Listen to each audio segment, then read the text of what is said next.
it's horse beef. What is going on? I wanted to give you guys my thoughts on Andrew Tate's performance the other night, and just, how objectively terrible it was, and just my thoughts surrounding the aftermath of this, right? The fallout for Andrew Tate, and also his tweets recently, very uncharacteristic of a top G alpha male like Andrew Tate, right?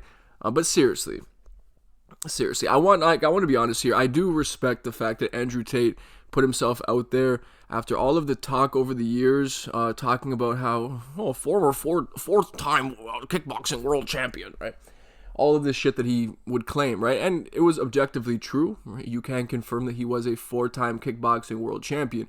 And he trains all the time. Like, the man is constantly training. He says that's his life. He's literally always wearing Muay Thai shorts, like, seemingly on a daily basis, whether he's training or not. The man is always shirtless with Thai shorts on every time I see him, which definitely creates the illusion of someone who is constantly training, which is the exact illusion that Andrew Tate was always trying to put forth. But I do respect the fact that he put himself out there and put himself in this position to be scrutinized like this, but I really do think that his head got way too big, and he really did think that he was going to go in there and make easy work of Chase Damore. Chase Damore displayed some of the lowest level boxing I've ever witnessed in my entire life. He throws from his hip, he has his chin up at all times, he darts into range with a rear uppercut.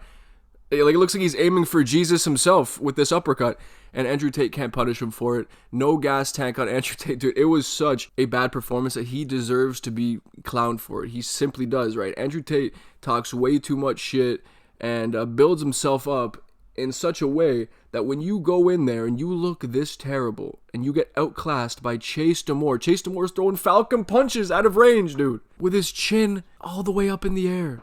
And Andrew had no answer for any of it. He had no gas tank, no endurance, seemingly no technique either, just zesty ass body language the entire time, getting bullied in the clinch. It was such a terrible aura loss, man. The biggest aura loss of 2025, right at the cusp, right? Like, just right at the very end, Andrew Tate had to come in here and get everyone to forget. Just like such a nice thing he did for everyone else who suffered a big aura loss. And I hate that term aura, by the way, but it seems to like really apply in this case. A huge aura loss. Like, people really did look at Andrew Tate like he was some dangerous dude, or people are saying, oh man, he should go fight this guy, that guy, he should go fight Darren Till. Oh my goodness, imagine what kind of nasty shit Darren Till would do to Andrew Tate if that's the fight that he took, man. Andrew's honestly lucky that he went up against someone with no technical ability in Chase Damore, right? He has all the physical attributes, yes, but Chase Damore has no actual boxing abilities, no pop in his punches, no know-how whatsoever.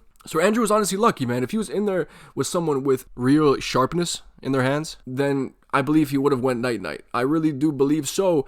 And it's very uncharacteristic of Andrew Tate to be taking participation trophies, man. I swear he's the exact type of guy who would scold anybody for taking participation trophies, but here we are. Andrew says, in 100 years from now, somewhere on the new earth, there will be a man reading about me in a history section of the Skynet, and that's not because I never lost, but instead because I always tried. Oh, it's all about trying your best and putting your best foot forward now.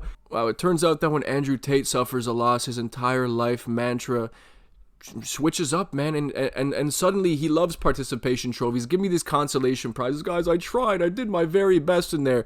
Shut the fuck up. Andrew Tate is exactly the kind of guy who would clown himself for this, right? The past Andrew Tate, if he was to look forward in time, he would clown himself for this type of behavior. He wouldn't believe you if you told him that he would eventually turn out to be this fucking guy. And then he put out this one too, man. Most people are so afraid to live that they're already dead, but there is nothing to fear. Try, dude. Now that is his whole life mantra. It's now switched. Now he's the try guy. You just have to go for it and try.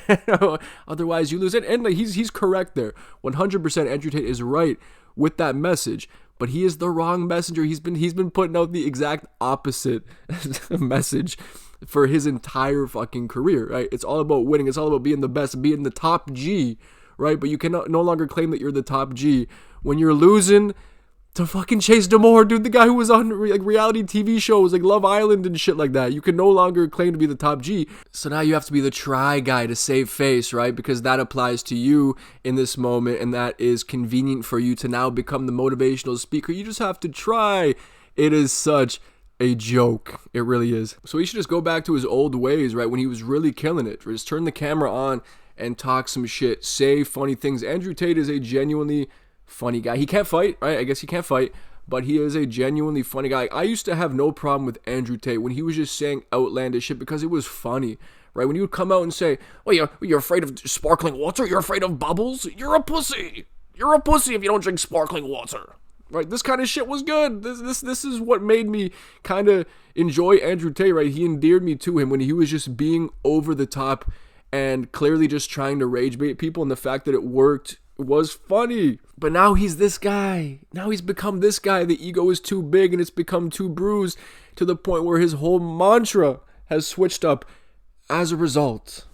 But man, what a clown show overall. Chase, right? He looked terrible in victory, but he got the victory nonetheless, right? And Andrew just looked even shittier than one of the worst boxers I've ever witnessed in Chase Damore. So it is what it is, man. Yeah, like I said, one of the biggest quote-unquote aura losses in combat sports history, really, of the year, probably takes the top spot. Andrew Tate, dude, you should have just never stepped in the ring, right? I respect putting yourself out there. I can never not respect it, right? When you do talk this much shit, you are 40 years of age, right? But then he's using his stint in prison, all that. Wasn't he talking about prison like it was the best thing that ever happened to him and made him the strongest person he's ever been, right? But now he's using prison as time off in 10 years, 40 years of age, right? 40 years of age, oh my God. And then you have Tony Ferguson at 41 years of age on the same card, right? Picking up his second win in Misfits against like a decent guy in that whatever the fuck that mechanic guy is, which we'll get into as well, right? That was a pretty awesome fight and just great to see Tony Ferguson win again. But not just that, you have Anderson Silva at age 50 picking up a KO in round 2. So I'm not trying to hear any of the excuses from Andrew Tate. Very uncharacteristic of him, or so we thought, right? Because losses do reveal people's true colors, and we're seeing all of it on display. And it is what it is, right? He will be clowned for it regardless. I will say once again, I respect anyone who puts themselves out there and steps in a ring. I will always respect that. But when you're Andrew Tate and you talk all the shit in the world and you try and act like you were God's gift to this earth and like you were God's gift to young men, 4-time kickboxing world champion, all this shit, just a uniquely dangerous individual. You're a top 0.0001% man and all this shit. You better be putting in a better showing than that against a reality TV star. But there was a positive moment in there at the very end of the fight when Chase Damore, I think, grabs a hold of Andrew Tate and starts praising him and then starts talking about how Andrew Tate's words and his advice and all that pulled him out of a suicide, whatever. If that's the case and like Chase Damore was at the point where he wanted to take his life and Andrew Tate and his words helped him in some kind of way with that, then hey, there's nothing negative to be said about that. That's a beautiful thing, right? So I did want to highlight that. There was actually quite a nice, wholesome moment between the two of them after the fight. But I want to close this out with some words on Tony Ferguson. I just want to express how happy I am to see this man having success. I know it's only in Misfits Boxing, and that is a nonsense organization with a bunch of LARPers, really. Like, most of them are not legit. But at least Tony Ferguson's going out there and beating guys who have legitimate skills. Like, I would say Salt Poppy is, like, skill for skill, one of the better boxers for sure in Misfits Boxing. And it's not like this Warren Spencer dude is any slouch, but of course he isn't great. But he was a dog, absolutely. Like, they went to war. The fight was actually a lot of fun to watch. I know the commentators were talking about how it was like one of the best fights they've ever seen. I think we should pump the brakes on that. But it was definitely a very, very fun, exciting matchup. Tony Ferguson displayed pop in his punches. And it just seems like when Tony doesn't have to worry about too many weapons coming at him, if he just has to worry about the hands, he can really lock in and channel that old school El Cucuy, man, with the pressure, dude. And he really has some pop in those shots, like I said. Right, he hurt the Warren dude on multiple occasions. He got hurt, I believe, once or twice. He for sure got hurt in the last round, if I remember correctly. But it's just so good to see the man bite down on the mouthpiece and show that he can still go to war like we remember from Tony Ferguson. It's clear that he just needed a change of pace, a change of scenery, maybe a change of rule set as well. And the man could flourish, right?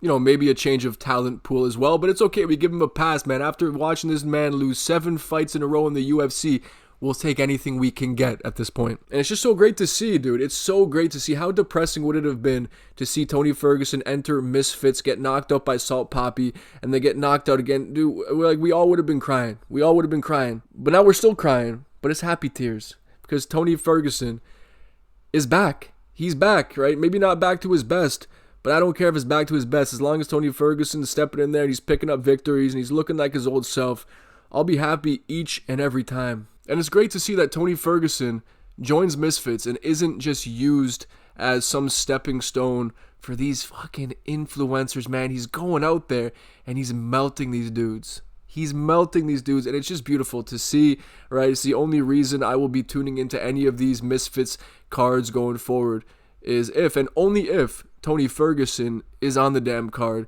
because I will support him. We will support him. But anyway, guys, let us conclude my thoughts on the Andrew Tate fight, the Tony Ferguson fight, the absolutely abysmal showing from Andrew Tate. Hilarious, man. Let me know in the comment section below whether you agree, whether you disagree, what your thoughts on Andrew Tate's performance are, what your thoughts on Tony Ferguson's beautiful performance was. That banger of a fight, dude. Just let me know whatever your thoughts are surrounding life in general. So as always, guys, I appreciate you watching. I'll see you on the next one, and Merry Christmas.